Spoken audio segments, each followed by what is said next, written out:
Hi everybody, so I would just like to say first of all, I knew this video was coming. Sooner or later. I knew I'd be making this at some point.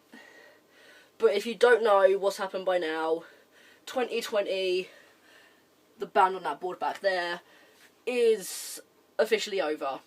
Sam and Jack announced it on Facebook, and somehow the statement went to Heyitscatherinekpop and not the Facebook first. That confused me, but they've announced it, it's over, and I'm going to talk about it a little bit more. So, I'm going to be straight up honest, I'm going to call it as I see it. We should have known this was coming. I did. Personally, I knew they couldn't carry on. Here's the thing. When they said 6 months ago on Facebook, once again, that Sonny was no longer in the band, I just knew 2020 as a group was over. I just knew. Sorry for the cough, guys, I'm really sick. But anyway, like I said, I knew it was over from the moment they said Sonny wasn't in the band anymore. And we should have all really expected it.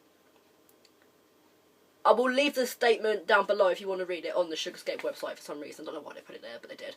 But anyway, there was a big discussion in the statement about how their company that they signed with did not have the band's best interests at heart.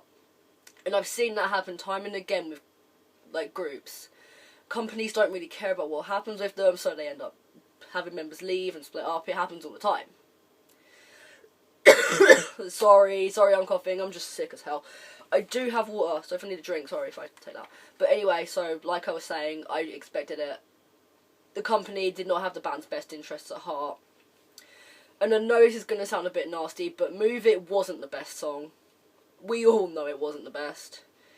The only reason I think a lot of people felt like that wasn't the best song for the band at the time.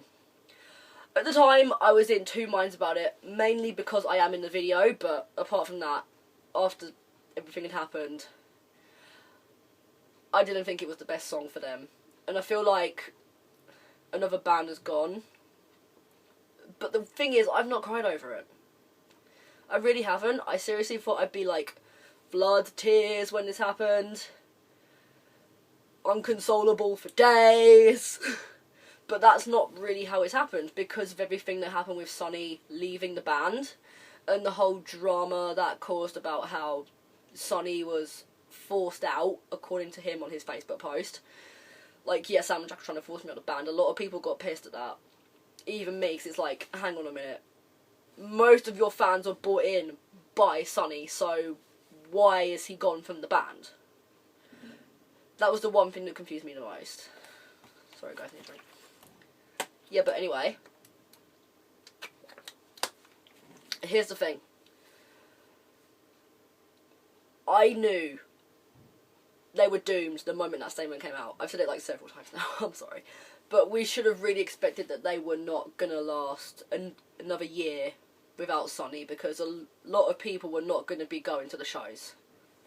They would be empty as anything venues, because 2020 is Sam, Sonny and Jack, not just Sam and Jack. That made no sense at all as to why I did that. Yeah, and it's really annoying that they've planned out a tour as Sam and Jack, and now they've cancelled it because of this split. And loads of people were not going to get their money back from it, but what happened, they're no longer a band. Still confused why the statement was on Heyitscatherinekpop and not on the Facebook first, then Heyitscatherinekpop posted it. They actually posted it on the Heyitscatherinekpop website and then sent the link through their Facebook saying, sadly, we will no longer be continuing as a band. From what they're saying, the company did not have their best interests at heart. I totally get that, I said that before. Carrying on without Sonny would have been bad. They lost a lot of fans. And I feel like the festival gig was the last bit. It's festival was the goodbye show for Sam and Jack as 2020. It would have been nice if they'd had Sonny there, but I still found it was a little bit rude that they played that gig without him. I know, because I know people aren't going to like me for saying that, but I don't really care. That's what I honestly think. It was rude of them to play that gig without him. They shouldn't have taken it in the first place. That's how I'm going to leave it on that bit. But anyway, just to end, guys, if all 3 of you are watching this, thank you for the best 3.5 years of my life that I had with you guys. I saw you 52 times live. I was in your music video. I went to Scotland for you guys, and I've never done that for any other band. So, obviously you were a big part of my life, and I will never ever forget you for what you've done for me and a lot of my friends. But now the time has come for us to all move on and be different people in our lives, and I accept that. Some bands don't last forever. That's just how it goes. But I know that I'm a different person. I became a different person. December 20th, 2009. The first time I ever saw you guys live at Camden Barfly. Anyway, thank you for watching, and I will see you all again with another video soon. Bye.